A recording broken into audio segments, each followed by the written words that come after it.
Friends, family, loyal customers, Daniel F. Yamato coming at you with part 2 of the update series on the air to coilover suspension conversion for the LR4 here. As you can see, with it installed, it's got a nice aggressive stance with the permanent 2-inch lift. And for good reason we did this, because at this age and mileage, with the complicated air suspension system, people find that they are just routinely putting money into it and it just begins to snowball. So this is a guaranteed one-time fix.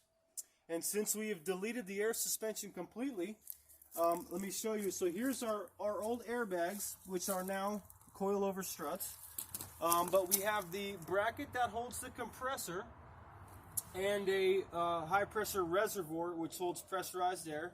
We have our ride level height sensors. So this is all just dead weight. So we might as well remove the components, save the payload.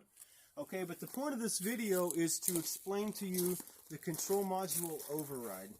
So because there's so much electronics involved in this system, and other modules are reliant upon it. So if there's a fault in the air suspension system, your ABS, anti-lock brake function won't work, your hill descent won't work. Even more so, you're going to have all kinds of warnings on the dash, don't exceed 35 miles an hour, etc., which is why we have the override module. So as you can see, I've peeled back the dash here a bit to access the electronic air suspension control module, which is what this is. And I have spliced to exact specific wires, pins 17 and 18 here, and pin 20, and then there's a ground wire on pin 24 of another connector back there. And so these are called posi taps, okay?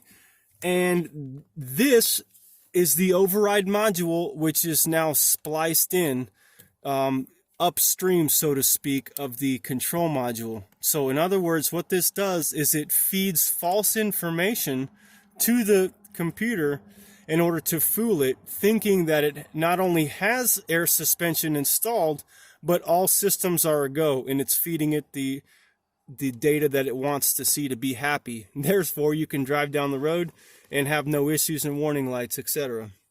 Okay, so that's the scope of the job. This also applies to the LR3 and to the Range Rover Sport.